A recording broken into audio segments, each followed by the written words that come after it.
ज्येष्ठ मास के मंगलवार को बड़ा मंगल, बुढ़वा मंगल या ज्येष्ठ मंगल के नाम से जानते हैं। बुढ़वा मंगल की व्रत कथा आज आप सभी सुनेंगे।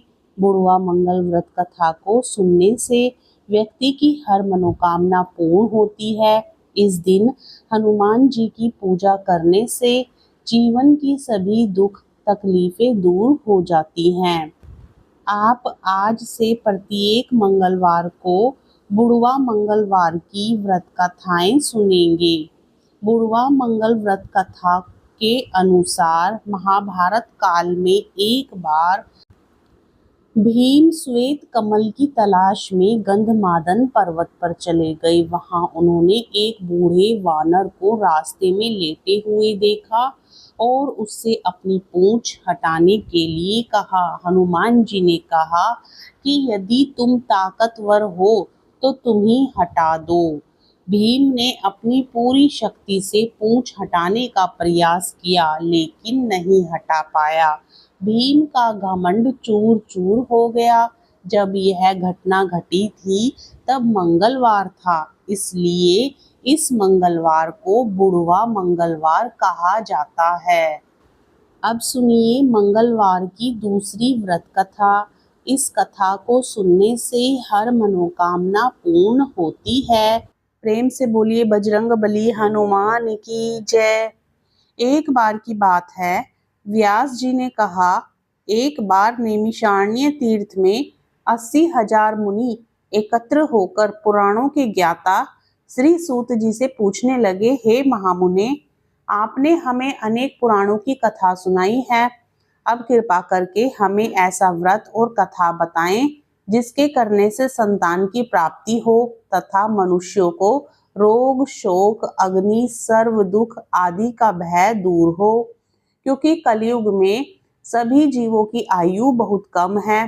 फिर इस पर उन्हें रोग चिंता के कष्ट लगे रहेंगे तो फिर वह श्री हरि के चरणों में अपना ध्यान कैसे लगा सकेंगे। श्री सूत जी बोले, हे मुनियों, आपने लोक कल्याण के लिए बहुत ही उत्तम बात पूछी है। एक बार युधिष्ठिर ने भगवान श्री कृष्ण से लोक कल्याण के लिए यही प्रश्न किया था। भगवान श्री कृष्ण और युधिष्ठिर का संवाद तुम्हारे सामने कहता हूँ, ध्यान देकर सुनो। एक समय पांडवों की सभा में श्री कृष्ण जी बैठे हुए थे। तब युधिष्ठिर ने भगवान श्री कृष्ण से प्रश्न किया, हे प्रभु नंद नंद गोविंदा, आपने मेरे लिए अनेकों कथा सुनाई है। आज आप कृपा करके ऐसा व्रत या कथा सुनाएं जिसके करने से मनुष्य को रोग चिंता का भय समाप्त हो और उसे पुत्र की प्राप्ति हो। हे प्रभु, बिना पुत्र के जीवन व्यर्थ है। पुत्र के बिना मनुष्य नरकगामी होता है। पुत्र के बिना मनुष्य पितृ ऋण से छुटकारा नहीं पा सकता और ना ही उसका पुनंग नामक नरक से उद्धार हो सकता है। अतः पुत्रदायक व्रत बतलाएं। श्री कृष्ण भगवान बोले, हे राजन, मैं एक प्राचीन इतिहास सुनाता हूँ, आप उसे ध्यान पूर्वक सुनो। कुंडलपुर नामक एक नगर था। उसमें नंदा नामक एक ब्राह्मण रहता था। भगवान की कृपा से उसके पास सब कुछ था, फिर भी वह दुखी था। इसका कारण यह था कि ब्राह्मण की स्त्री सुनंदा के कोई संतान न थी। सुनंदा पतिव्रता थी, भक्ति पूर्वक श्री हनुमान जी की आराधना करती थी। मंगलवार के दिन व्रत करके अंत में भोजन बनाकर हनुमान जी का भोग लगाने के बाद स्वयं भोजन करती थी। एक बार मंगलवार के दिन ब्राह्मणी गृह कार्य की अधिकता के कारण हनुमान जी को भोग ना लगा सकी, तो इस पर उसे बहुत दुख हुआ। उसने कुछ भी नहीं खाया और अपने मन में प्रण किया कि अब तो अगले मंगलवार को ही हनुमान जी का भोग लगाकर अन्न जल ग्रहण करूंगी। ब्राह्मणी सुनंदा प्रतिदिन भोजन बनाती, श्रद्धा पूर्वक पति को खिलाती, परंतु स्वयं भोजन नहीं करती और मन ही मन श्री हनुमान जी की आराधना करती थी। इसी प्रकार 6 दिन गुजर गए और ब्राह्मणी सुनंदा अपने निश्चय के अनुसार भूखी प्यासी निराहार रही। अगले मंगलवार को ब्राह्मणी सुनंदा प्रातःकाल ही बेहोश होकर गिर पड़ी। ब्राह्मणी सुनंदा की इस असीम भक्ति के प्रभाव से श्री हनुमान जी बहुत प्रसन्न हुए और प्रकट होकर बोले, सुनंदा, मैं तेरी भक्ति से बहुत प्रसन्न हूँ, तू उठ और वर मांग। सुनंदा अपने आराध्य देव श्री हनुमान जी को देखकर आनंद की अधिकता से विहल हो श्री हनुमान जी के चरणों में गिरकर बोली, हे प्रभु, मेरी कोई संतान नहीं है, कृपा करके मुझे संतान प्राप्ति का आशीर्वाद दें, आपकी अति कृपा होगी। श्री महावीर जी बोले, तेरी इच्छा पूर्ण होगी, तेरे एक कन्या पैदा होगी, उसके अष्टांग प्रतिदिन सोना दिया करेंगे। इस प्रकार कहकर श्री महावीर जी अंतर्ध्यान हो गए। ब्राह्मणी सुनंदा बहुत हर्षित हुई और सभी समाचार अपने पति से कहा। ब्राह्मण देव कन्या का वरदान सुनकर कुछ दुखी हुए, परंतु सोना मिलने की बात सुनी तो बहुत प्रसन्न हुए। विचार किया कि ऐसी कन्या के साथ मेरी निर्धनता भी समाप्त हो जाएगी। श्री हनुमान जी की कृपा से वह ब्राह्मणी गर्भवती हुई और 10वें महीने में उसे बहुत ही सुंदर पुत्री प्राप्त हुई। यह बच्ची अपने पिता के घर में ठीक उसी तरह से बढ़ने लगी जिस प्रकार शुक्ल पक्ष का चंद्रमा बढ़ता है। 10वें दिन ब्राह्मण ने उस बालिका का नामकरण संस्कार कराया।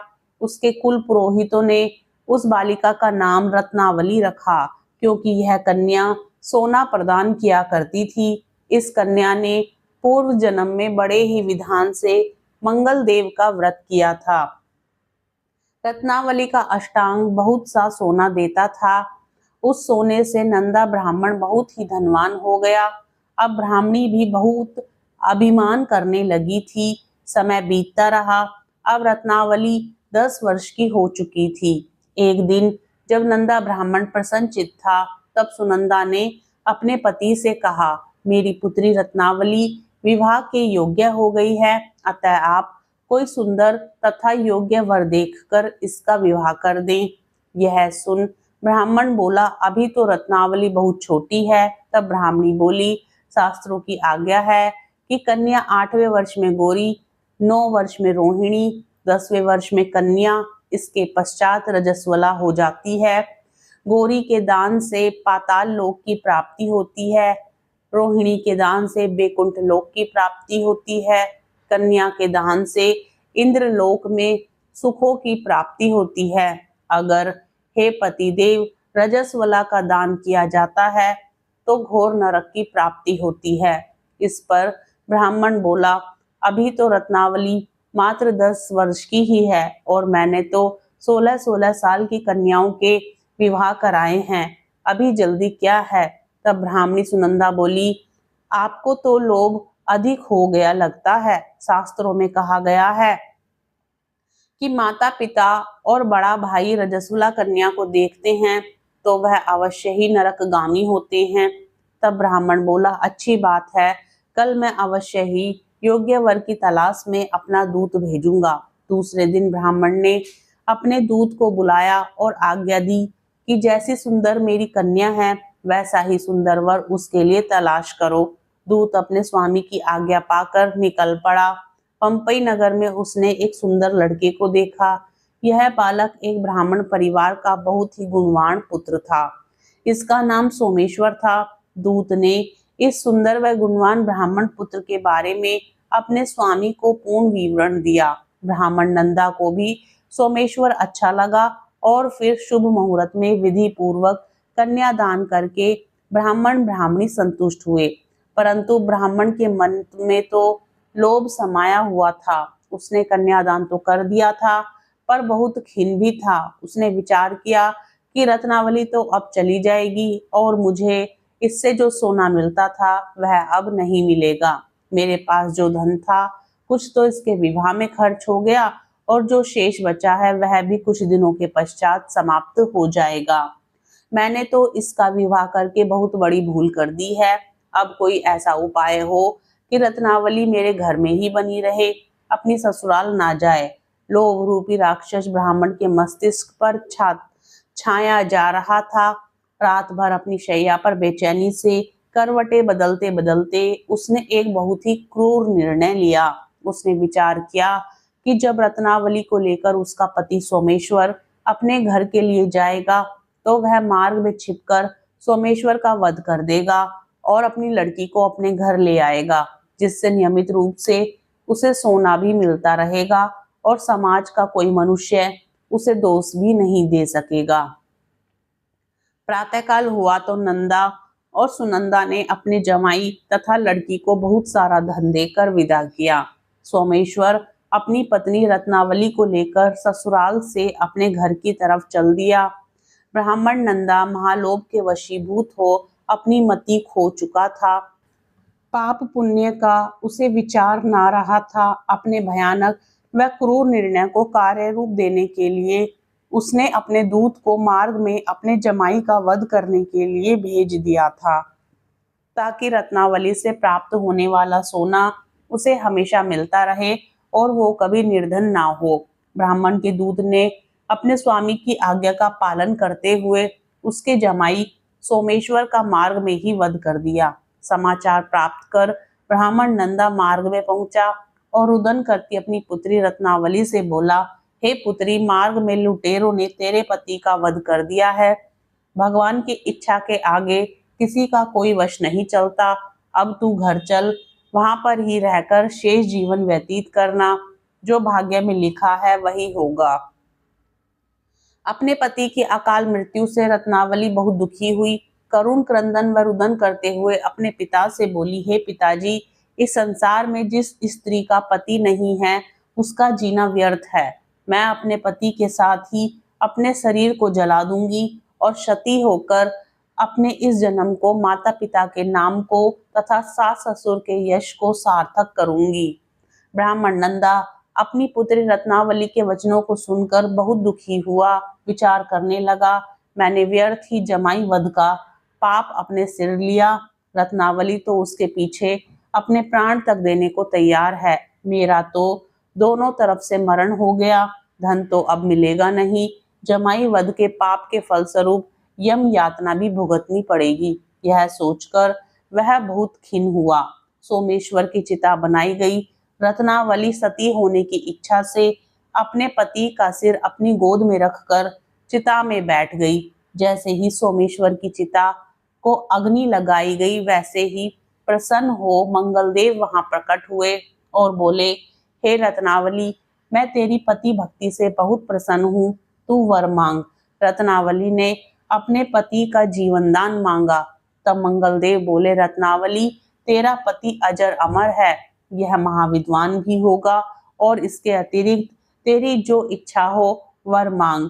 तब रत्नावली बोली, हे ग्रहों के स्वामी, यदि आप मुझ पर प्रसन्न हैं तो मुझे यह वरदान दीजिए कि जो भी मनुष्य मंगलवार के दिन प्रातःकाल लाल पुष्प लाल चंदन से पूजा करके आपका स्मरण करे, उसको रोग व्याधि ना हो, स्वजनों का कभी वियोग ना हो, सर्प अग्नि तथा शत्रुओं का भय ना रहे। जो स्त्री मंगलवार का व्रत करे वह कभी विधवा ना हो। मंगलदेव तथास्तु कहकर अंतर ध्यान हो गए। सोमेश्वर मंगलदेव की कृपा से जीवित हो उठा। रत्नावली अपने पति को पुनः प्राप्त कर बहुत प्रसन्न हुई और मंगलदेव का व्रत प्रत्येक मंगलवार को करके व्रतराज और मंगलदेव की कृपा से इस लोक में सुख ऐश्वर्य को भोगते हुए अंत में अपने पति के साथ स्वर्ग लोक को गई। प्रेम से बोली बजरंग बली हनुमान की जय। जय श्री राम। कथा पसंद आए तो वीडियो को लाइक करने के साथ ही चैनल को सब्सक्राइब भी जरूर करें। कमेंट बॉक्स में बजरंग बली हनुमान की जय, जय श्री राम अवश्य लिखें।